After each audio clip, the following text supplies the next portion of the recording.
For most of my sculpting journey, I've had the goal of making fictional ideas feel real, and while I've definitely gotten better, I'm feeling way more ambitious lately. My goal is to continue to improve while also building towards something bigger. That's why I'm committing to sculpting every member of the X-Men team one by one until we have a complete handmade original set. Today, I'll be starting at the beginning with the first X-Men member and field leader, Cyclops.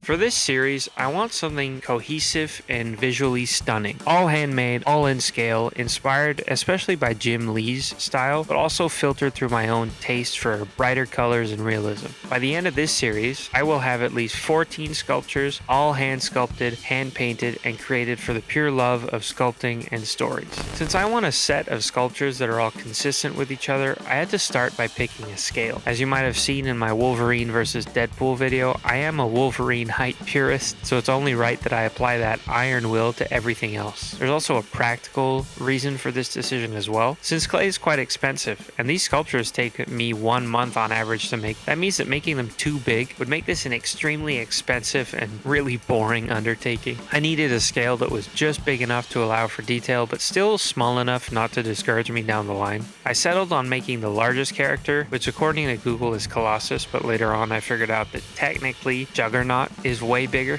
Setting the scale at Colossus, however, and deciding to make him 12 inches tall meant that as a reference point for all the other characters, I was able to use the widely accepted heights for these characters as a basis for my armatures. Since Cyclops is canonically 6'3", using the scale I'd figured out with Colossus, that made the armature about 10 inches tall. This scale is simply a reference point, since the clay I add will change the height eventually, but if I make each armature to scale first, then the variation in height should line up in the end. As you can see, I did kind of bust up the base. I was trying to screw the armature into it and I snapped it in half, so I had to super glue that, screw the armature back into the base. I use aluminum wire, a little bit of duct tape, and then I cover that with a little bit of clay just to get like the bones, essentially the basic shapes of the bone. I bake all that. Before you ask, are you supposed to bake duct tape? No, you really aren't. It stinks. It absolutely is not healthy. I do turn the fan on and try to get away with it every once in a while. I then cover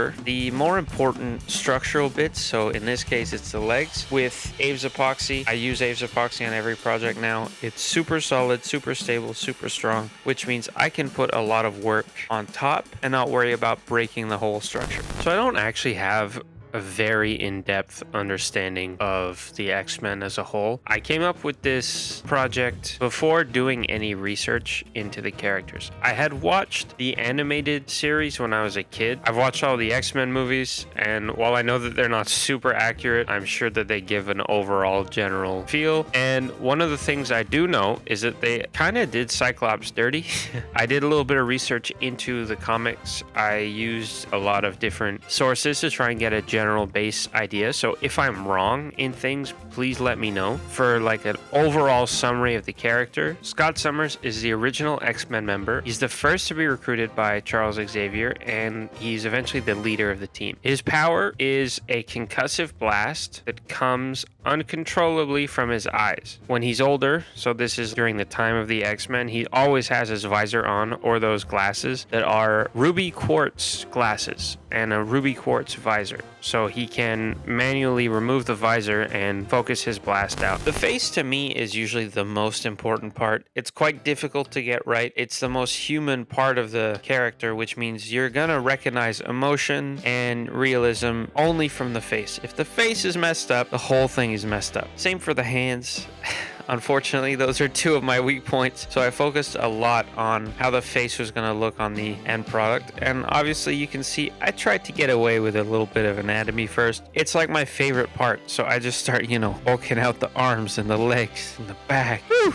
And then I have to force myself to get back to what his face is going to look like. I used as many actual comic book images as possible, but there's also a lot of sculptures I used as reference and a couple live action images from the X-Men movies. I tried in general to make him look vaguely like what the comic version is. It was quite difficult. I think I made him a bit shorter, like proportion wise, than he does look in the comics. He's quite long and quite muscular, but still long limbs and legs, and I made him kind of thicker in this version. I tried to get the visor done as soon as possible because it does dictate how the rest of the face is going to look. And then I put the, I don't know what you call those, cheek covers. I put the cheek covers on, which obviously adds a bit of bulk to his jaw. Once I added the hair, I finally felt good about it. I thought he looked like the character, and I finally could, take a breath and go, okay, this is actually working. This project is going to work. The whole series is actually probably feasible because I did this properly. And then after looking at it for a little while, I realized, you know what? He's kind of old.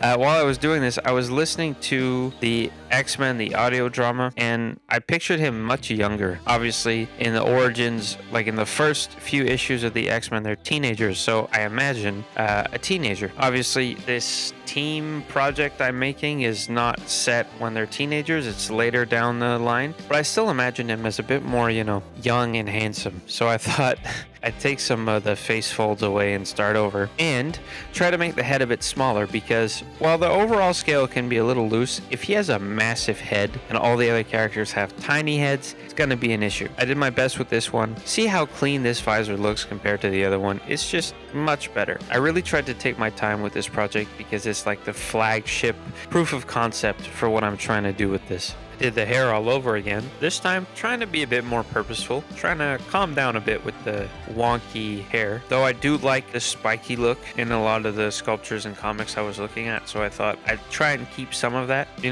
early 2000s swoop, I'm a fan of. The visor this time, I thought I'd make it a bit more rounded. A lot of the comics have a rounded look to it, so I thought I'd stick with that. In the X-Men universe, the mutant gene is dormant in mutants and can become activated because of a traumatic incident. And with Scott Summers, it's just as bad. His whole family is supposedly killed in a plane crash, although later on, there's a little more depth to that. Maybe I won't cover that in this video. I gotta keep something behind the curtain. In the accident, he hits his head, forcefully causes the mutation to occur, which means he doesn't have control over the blasts. So what could have been a really powerful controlled power is essentially a curse for Scott, who now is terrified of hurting people because of these blasts. So he grows up in an orphanage and then is found by Charles Xavier, given the ruby quartz visor, and now he can finally control his blasts. By the time other members join Xavier's school, he's slightly more reserved, emotionally distant, but takes being an X-Man extremely seriously and takes being the leader extremely seriously. Anatomy. This section is going to be really short in this video. I tried to push myself with the details of the suit, which means I'm going to be focusing more on the suit detail. So what I did was I did what I do best. I made a big buff dude and I smoothed it all out and I finalized all the anatomy detail first so that I could then go over it with some suit detail. So the suit detail is trying to give texture to everything. I wanted it to feel like he's wearing a skin-tight suit, but that's also somewhat durable. The big irony for me is that comic book characters are showing off their muscular bodies in skin-tight suits, but they're also expected to do insane things like enter fights, insane feats of strength, and things like that, which means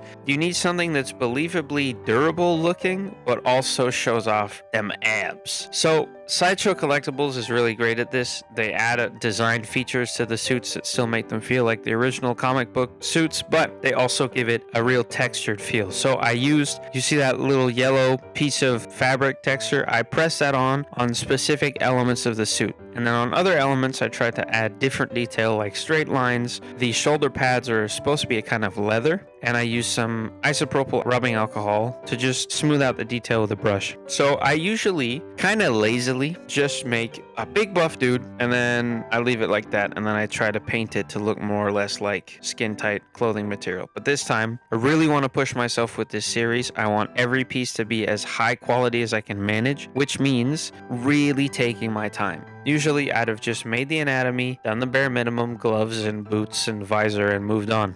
Maybe like carved a line down his middle and front to look like, oh, it is sewn together. But with this one, look how much time and effort I'm putting into his Speedo. If you're a comic book fan and I'm making fun of the characters by referring to bits of the costume as a Speedo, I promise you I'm not trying to be offensive. What I mean is, it's kind of difficult to make swim trunks look badass, but somehow sculptures like this one make it just kind of work. So I was trying to push myself. You will see eventually that his bulge grows in size later on. Because these sculptures take so long, a lot happens, and they're kind of like their own journey, which is why a lot of my videos take the form of a story. I kind of messed up with this one, and I made a mistake, and we're going to refer to this mistake as the bulge incident. What you need to know about this particular element is that I was working on Cyclops and I was feeling very good about it. I showed it to my girlfriend, who made a passing joke about how his bulge is kind of small. And I went, you know what? Just to make her laugh, I'm going to make it ridiculously huge. And I did. And then I forgot that I did that. So not only did I forget to show her, but I also forget that I did it at all, which means that I baked him with the giant bulge. So it wasn't until I was deep into the painting process and highlighting his yellow underwear that I realized that it's a bit bigger than I remember it being. And I was like, oh, right, I did that. I also remembered, oh no, I can't fix that. So then I had a little bit of a panic. I am not ashamed to admit that I was like, oh no, this big project is ruined because in the very first one, I gave him a giant bulge and I didn't do anything about it. And so I desperately tried to fix it. Because I couldn't undo it without breaking him, I thought I could paint him in a way that would subtly hide his bulge. So I did that front section in brown to try and take away attention from it, flatten it out a bit. I show my girlfriend this and she's like, you know what? That actually kind of makes it worse. If it was all yellow, it wouldn't attract as much attention. Then I show other people and I'm like, I think the brown is better because it hides it a bit. And they're like, I wouldn't have even noticed the bulge size if it wasn't for the fact that the first thing I saw was a brown patch on his crotch. So I decided in the end to paint over the brown again and go yellow again to try and make it cohesive. So not only is it more true to the character, that is the right color and everything, it does kind of hide the bulge. In future, I don't think I'm gonna do that bit because it does have disastrous consequences.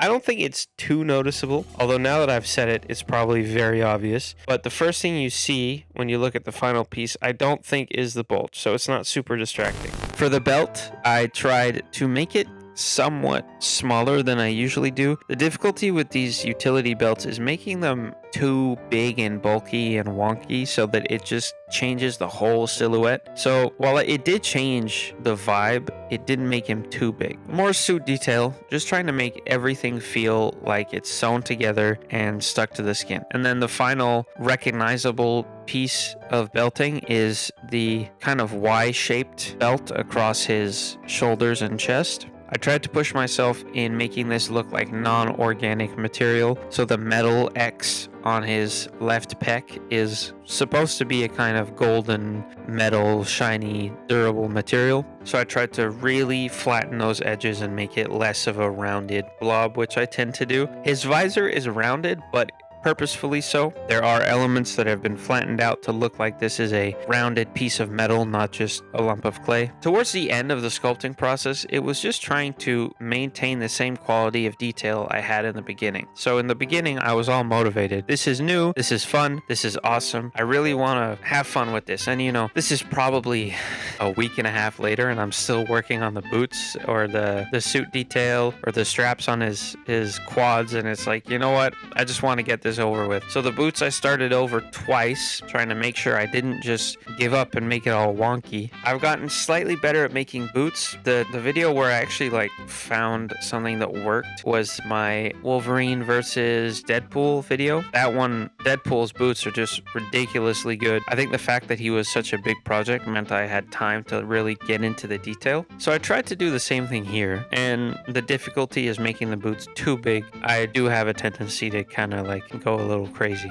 With the visor, I left an indent so that I could fill it with bacon bond. This is like my first attempt at filling it in. Later on, off camera, I tried again to make it a bit more smooth. One of the final parts was to take that wonky base and put it back onto another base so it was actually laying flat on the desk. He's less wobbly now because I super glued those together, and now he's just you'd never know that I had snapped the base in half in the beginning. Final part was the gloves. This is also easy to mess up. You can make his hands way too big. I just want to get this over with. I did I'm ashamed to say, consider just baking it, even though the hands were way too large. I mean, if you thought the bulge was big, look at the hands. So I started that one over twice as well, which means this project took way longer than it needed to because I was taking my time. I was trying to make something as high quality as possible, trying to make Cyclops proud, you know? I'm starting a team here. I gotta lead by example. So you'll see the visor has been fixed in this image. And the final little piece was to just do some texturing on the base. This was not my proudest moment. I could have really taken my time and put, I don't know, a piece of Sentinel armor there, or tried to give hints to another scene, give him some environment to be in. But honestly, I just wanted to move on. So I will excuse this one time. The base is just some texture paste, some rocks, and some foam rocks. So that's it. Sculpting done, and finally ready to paint.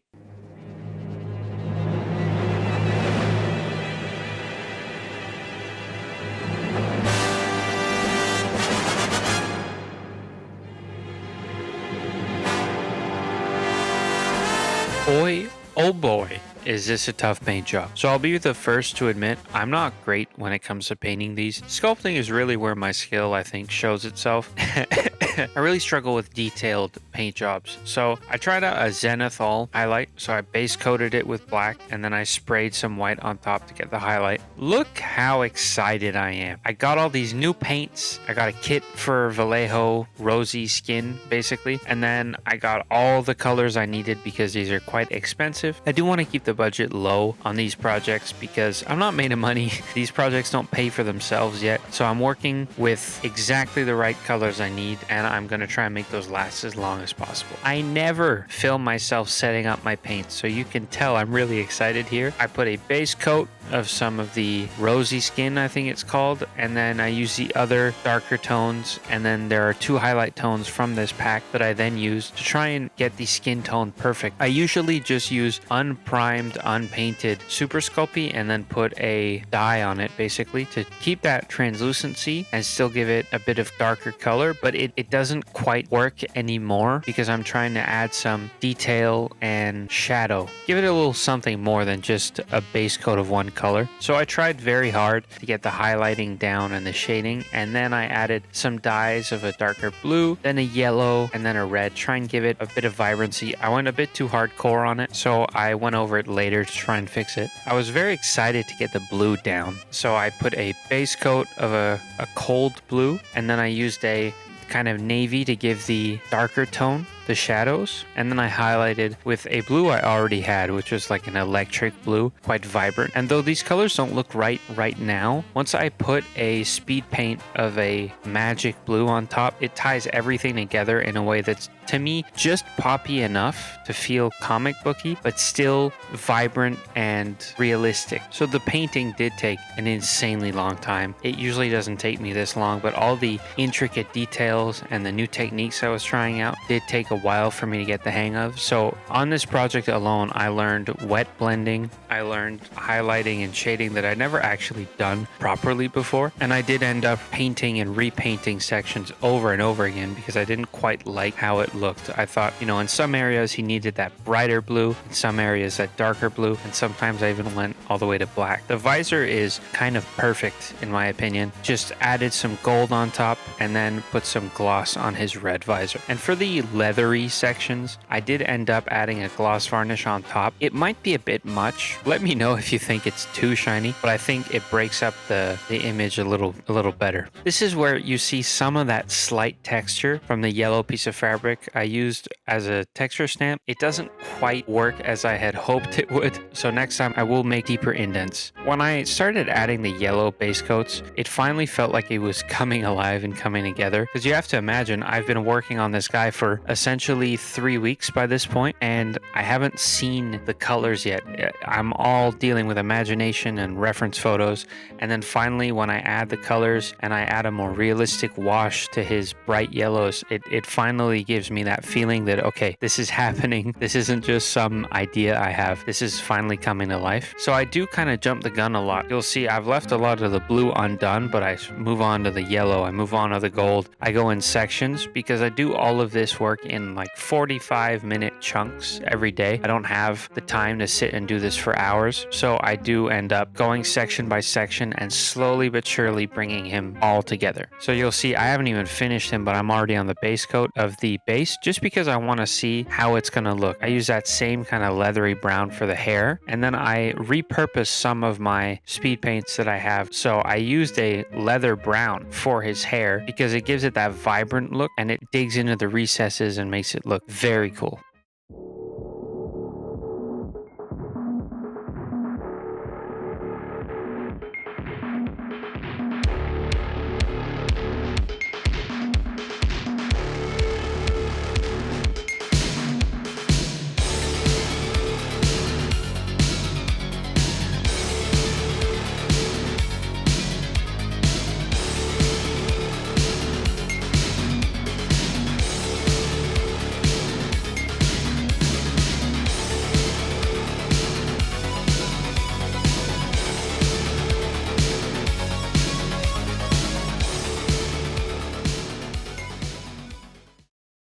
I learned a lot from this piece, but before we go into all that, let's just take a quick look at the final tally. What Cyclops taught me after everything was done was to calm down with perfectionism, since I kind of forced myself into a corner with the bulge incident and had to accept the imperfection. He also taught me a lot of patience. This is a way more detailed piece than I've done in a long time, and it consequently took way longer than I'm used to. All in all, I'm really pleased with how he turned out, especially with the painting, since that isn't always my strong suit, and I think I definitely learned some new tricks for the next projects. Cyclops is just the first brick in this wall. By the end, I want the full team standing side by side, and next time, we're adding another key piece, so if you enjoyed this video, please consider showing me some support on my YouTube or on my brand new Patreon. Make sure to subscribe so you don't miss the next entry into the series, and I'd love to hear what you think. Who do you think is next?